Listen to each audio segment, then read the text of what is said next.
జోబులో డబ్బులు దోలు తీరాలంటే సినిమాకే వెళ్ళాలా ఏంటి? ఆల్రెడీ 11 గంటల షోకి వేరే థియేటర్ టికెట్లు ఉన్నా కానీ ఎవరో పొద్దున్న 7 గంటలకి స్పెషల్ చేస్తున్నారంటే పరిగెత్తుకుంటే వెళ్ళిపోయి సినిమా చూశాను కదండి. ఓ పక్కన 11 గంటల షో టికెట్లు బొక్క, ఈ పక్కన 7 గంటలు చూసిన సినిమా కూడా బొక్కేనండి బాబు. అదండి మరి ఫ్యామిలీ స్టార్ అని టైటిల్ పెట్టి మిడిల్ క్లాస్ ఫ్యామిలీస్ లో ఉన్న కష్టాలు, కన్నీలు, ప్రేమనురాగాలు, ఆ ఎమోషన్స్ అన్ని బాగా చూపించి హీరో క్యారెక్టర్ తన లైఫ్ లోని బాధ్యతలని ఎలా ఎదుర్కొని తన లైఫ్లో సక్సెస్ అయ్యడం మనకు చూపించి మంచి ఫీల్ గుడ్ ఎమోషన్స్తో మన థియేటర్ని బయటికి పంపిస్తారేమో అని ట్రైలర్ చూసి అనుకుని మోసపోకండి.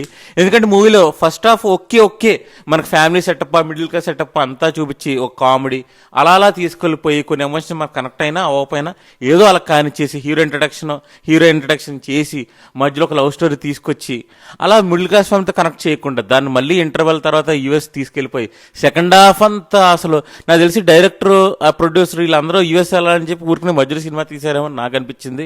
ఎందుకంటే ఆ యూఎస్ సెటప్ అంతా సెకండ్ హాఫ్ అంతా నాకు అన్నెసరీ అనిపించింది, ల్యాగ్ అనిపించింది. మరి సినిమా కనెక్ట్ అయిన వాళ్ళు ఫస్ట్ హాఫ్ వరకు చూస్తారేమో, కనెక్ట్ కాని వాళ్ళకి మాత్రం ఇది ఒక ల్యాగ్ సినిమాలు అనిపిస్తుంది. బేసికల్లీ విజయ్ దేవరకొండ గారు చేస్తున్న తప్పు ఏంటంటే తను చేస్తున్న మూవీస్ తన క్యారెక్టర్స్ తగ్గట్టు 100% డెలివరీ చేస్తున్నారు, చాలా బాగా యాక్ట్ చేస్తున్నారు. కానీ ఎంచుకున్న స్క్రిప్ట్ సెలక్షన్స్ మాత్రం చాలా ఫెయిల్ అవుతున్నారు. పైగా అసలు మూవీలో ఎక్కడా స్టోరీ ఉండదండి. అసలు ఎందుకు సినిమాలో తీశారు, అసలు రైటింగ్ డిపార్ట్మెంట్ మాత్రం దారుణంగా ఫెయిల్ అయిందని చెప్పాలి. రైటర్ అండ్ డైరెక్టర్ పరశురామ్ తన రియల్ లైఫ్ తన ఓన్ బయోపిక్ అన్నారు. అసలు సినిమాలో ఉన్న సెటప్ అంతా అన్రియలిస్టిక్గా ఉంటుంది.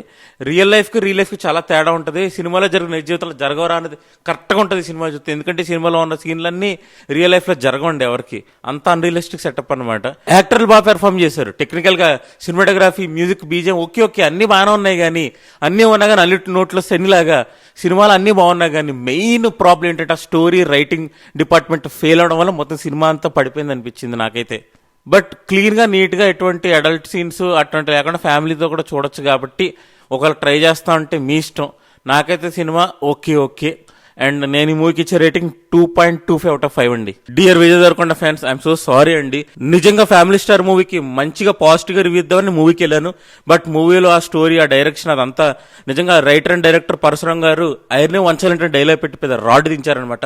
అందుకే ఇలా చెప్పాల్సి వస్తుంది. విజయ్ దేవరకొండ లాంటి మంచి పెర్ఫార్మర్ కి, అంత డెడికేటెడ్ యాక్టర్ కి ఖచ్చితంగా మంచి సినిమా పడాలని, ఆయన హిట్లు కొట్టాలని నేనైతే కోరుకుంటున్నాను. సరే అండి, మరి ఇవాళ night Manjummel boys special premiere show చూసి ఆ రివ్యూలో కలుసుకుందాం.